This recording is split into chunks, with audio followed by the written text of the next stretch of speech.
In 1,950 seconds America, winning a car race cost thousands of dollars.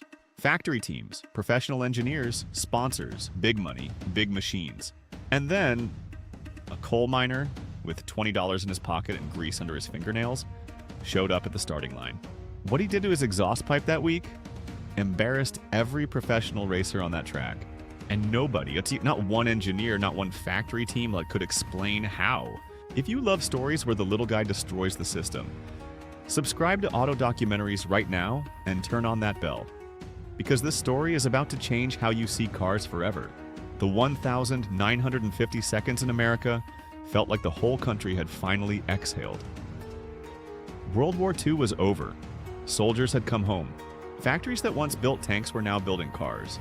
And Americans, hungry for freedom, movement, and something exciting, fell completely in love with speed. Racing was everywhere.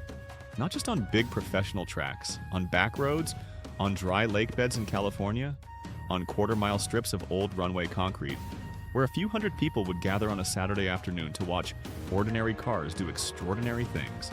This was the golden age of American drag racing. And in this world, speed was the only currency that mattered. But there was a problem with this world, a serious one. If you wanted to win, you needed money, real money.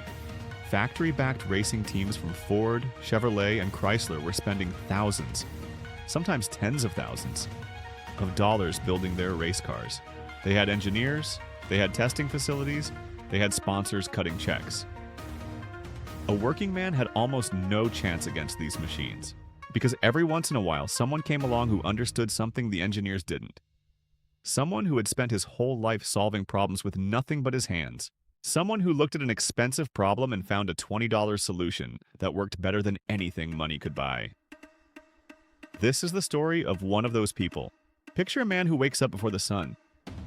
He pulls on heavy boots. He drives an old truck to a mine somewhere in the American heartland. Kentucky, West Virginia, Pennsylvania, where the ground itself is black and the air always tastes like earth.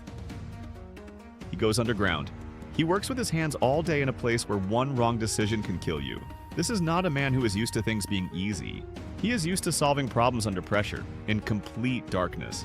And when the weekend comes, this man doesn't rest. He goes to his garage, and he works on his car.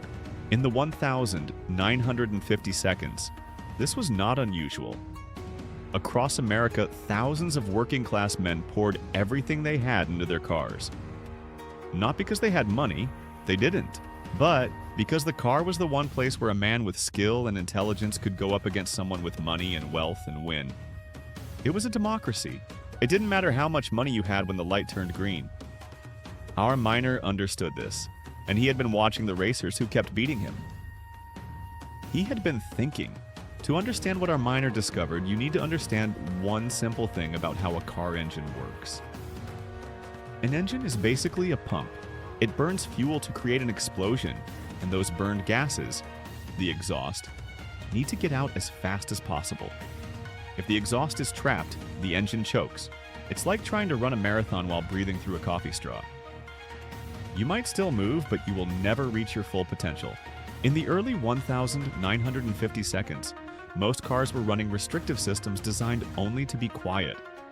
They were narrow, had sharp bends, and were choked with mufflers. Professional teams were experimenting with expensive headers. But our miner looked at his exhaust and asked, "What is actually stopping the flow? Can I fix it without money?" He started by studying how gases actually move. Exhaust doesn't just flow, and it pulses.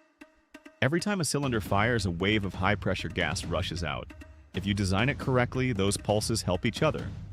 One pulse creates a low-pressure wave that pulls the next one out. Engineers call this scavenging. The miner understood this. Not from textbooks, but from the mine. He understood how air moves through tunnels and how flow can be redirected. The mine had taught him physics. His solution was to modify his existing pipes. He measured carefully. He opened up the bends. He tuned the length to match his engine's firing order. $20 of materials. When he was finished, it didn't look like the expensive setups on the factory cars. It probably looked like something a man had thrown together in his garage. Which is exactly what it was. Race day arrived. The professional cars showed up polished and prepared. Factory mechanics made last-minute adjustments. Sponsors watched from the sidelines. Then our miner drove up in his old car. No team, no sponsors, no professional crew. Just a man and a machine he had rebuilt with his own hands and $20 a pipe. The light went green, and the miner's car launched. What the professional racers heard and felt, was immediately wrong, or rather right. The car sounded different. It didn't have the choked sound of a restricted exhaust.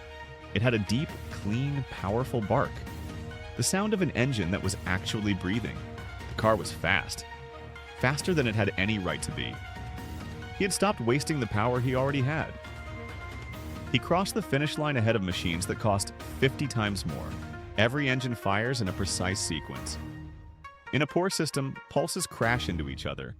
But in a tuned system, they are timed, so each pulse sucks the burned gas out of the next cylinder.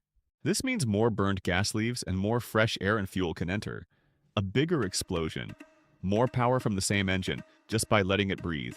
By the end of that day, people were crowding around his car. Word travels fast at a drag strip. He showed them exactly what he had done. No secrets, just $20 a pipe. What the miner had done was demonstrate a truth the industry would take 2 decades to accept. The exhaust is a precision instrument. By the 1,960 seconds, these headers became standard. Why did he see it when the engineers didn't? Because a coal miner doesn't have the luxury of saying, "This is difficult." He solves problems with what's available or someone gets hurt. That's the story of the miner who outsmarted a generation with $20 and an idea. If this hit different, smash that like button and subscribe to Auto Documentaries. I will see you in the next one.